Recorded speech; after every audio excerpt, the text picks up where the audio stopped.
Welcome to మీ TV. నేను మీ మౌనిక. జిల్లేలగూడలోని లయన్స్ డెక్కన్ స్కూల్ దగ్గర Lions club of Bhuja, Lions club of Karmanghat మరియు లయన్స్ క్లబ్ ఆఫ్ డెక్కన్ ఆధ్వర్యంలో చెట్లు నాటి కార్యక్రమాన్ని నిర్వహించారు. ఈ కార్యక్రమానికి మాజీ గవర్నర్ ప్రభాకర్, మాజీ governor Rajagopal Reddy, Lions club of Bhuja president Jakka Sudhakar, Deccan president Sudhakar Reddy, Karmanghat president Lingaiah, doctor Sudhakar, Hema తదితరులు పాల్గొన్నారు. ఆషాఢ మాస బోనాల పండుగ సందర్భంగా చార్మినార్ భాగ్యలక్ష్మి అమ్మవారికి బంగారు బోనం సమర్పించారు. భాగ్యనగర్ బోనాల జాతర ఉమ్మడి దేవాలయాల ఊరేగింపు కమిటీ అధ్యక్షుడు గోపిశెట్టి రాఘవేందర్ ఆధ్వర్యంలో మహంకాళి అమ్మవారికి పూజలు నిర్వహించారు. అనంతరం ఊరేగింపుగా వెళ్లి చార్మినార్ భాగ్యలక్ష్మి అమ్మవారికి బంగారు బోనంతో పాటు పట్టు వస్త్రాలు, వడిబియ్యం సమర్పించారు. కుక్కట్పల్లి కల్తీ కల్లు ఘటనలో అస్వస్థకు గురైన 17 మంది నిమ్స్ లో చికిత్స అందిస్తున్నట్లు సూపరింటెండెంట్ ప్రొఫెసర్ సత్యనారాయణ తెలిపారు. మంగళవారం 4గురిని డిశ్చార్జ్ చేశామని, దీంతో డిశ్చార్జ్ అయిన వారి సంఖ్య 23కు చేరిందన్నారు. గత 10 ఏళ్లలో నిద్రపోతున్న దేవాలయ శాఖను ప్రస్తుతం అభివృద్ధి దిశగా నడిపిస్తున్న అన్యక్రాంతమైన దేవాలయ భూములను పరిరక్షిస్తున్నామని రాష్ట్ర దేవాదాయ శాఖ మంత్రి కొండ సురేఖ అన్నారు. తెలంగాణ ధూపదీప నైవేద్య అర్చక సంఘం ఆధ్వర్యంలో చండీ కుబేర యాగాన్ని మంత్రి ప్రారంభించారు. శుభ సందర్భంలో వారి ఆహ్వానం మేరకు ఈ కార్యక్రమాన్ని ప్రారంభించడానికి నేను ఇక్కడికి రావడం జరిగింది. మరి గతంలో రాజశేఖర రెడ్డి గారు ఉన్నప్పుడే ఈ ధూపదీప నైవేద్య అర్చక సంఘం అనేది ఏర్పాటు అవ్వడము, వారికి డబ్బులు ప్రతి గుడికి కూడా ఇంత అని ధూపదీప నైవేద్యానికి ఇవ్వడం ఆ రోజు మొదలైంది. నేను పోయిన గవర్నమెంట్ లో దాన్ని 2 సార్లు పెంచడంతో ఇప్పుడు ఒక్కొక్కరికి 15,000 రూపాయలు రావడం జరుగుతూ ఉంది.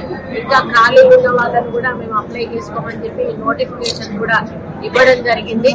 కాకపోతే వారు ఇంకా కూడా మాకు అమౌంట్ పెంచాలి అనేటువంటి ఒక ఆలోచనతో వాళ్ళు ఉన్నారు.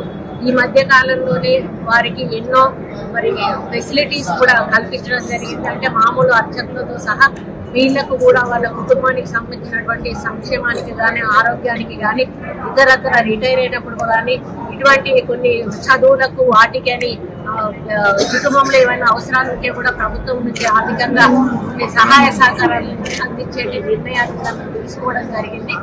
కాకపోతే ఈ ధూపదీప నైవేద్య వాళ్ళకి వచ్చేటువంటి అమౌంట్ ను పెంచడము అనేది అది ముఖ్యమంత్రి గారు తీసుకోవాల్సిన నిర్ణయం. తప్పకుండా వారి యొక్క అభిప్రాయాన్ని ముఖ్యమంత్రి గారి దృష్టికి తీసుకుపోయి మరి తప్పకుండా వారు నెరవేర్చాలని వారి రిక్వెస్ట్ చేయడం జరుగుతుంది.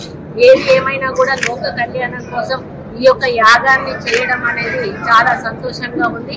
ఎందుకంటే సకాలంలో వర్షాలు పడాలి, పంటలు పండాలి.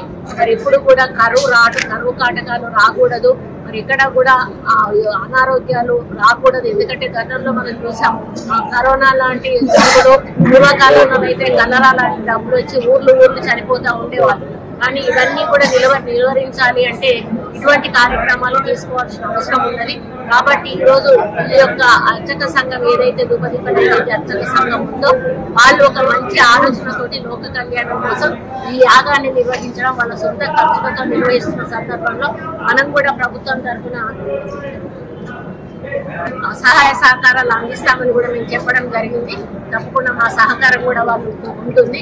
కాబట్టి ఈ యొక్క కార్యం ద్వారా అందరికీ కూడా శుభం జరగాలని, తెలంగాణ ప్రభుత్వానికి మంచి బలం రావాలని, అదేవిధంగా ఆర్థికంగా నిలదొక్కునే అధికారం కూడా మంచిగా రావాలని చెప్పి ప్రజలకు మంచి సేవ చేసేటువంటి ఆలోచనను కూడా కల్పించి ముందుకు తీసుకుపోవాలని చెప్పి ఈ యొక్క యాగం ద్వారా వారు కోరుకున్న కోరికలన్నీ నెరవేరడమే కాకుండా ప్రభుత్వానికి కూడా అన్ని విధాలా కూడా మంచి జరగాలని కోరుకుంటూ వారిని ఈ కార్యక్రమం చేస్తున్నందుకు వారికి కృతజ్ఞతలు తెలియజేస్తూ సెలవు తీసుకుంటున్నాం.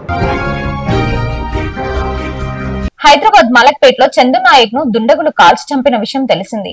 ఆయన భార్య నారీబాయ్ మీడియాతో మాట్లాడుతూ, నా భర్తని చంపిన వాళ్ళని నేను చంపాలి, నా భర్తకు ఎన్ని బుల్లెట్లు దిగాయో హంతకులకు కూడా అంతే బుల్లెట్లు దిగాలి అన్నారు. నేను 3గురిని చూసా, కాల్పులు జరిపిన వారిలో ఒకరిని గుర్తుపడతా అని చెప్పారు. Thanks for watching.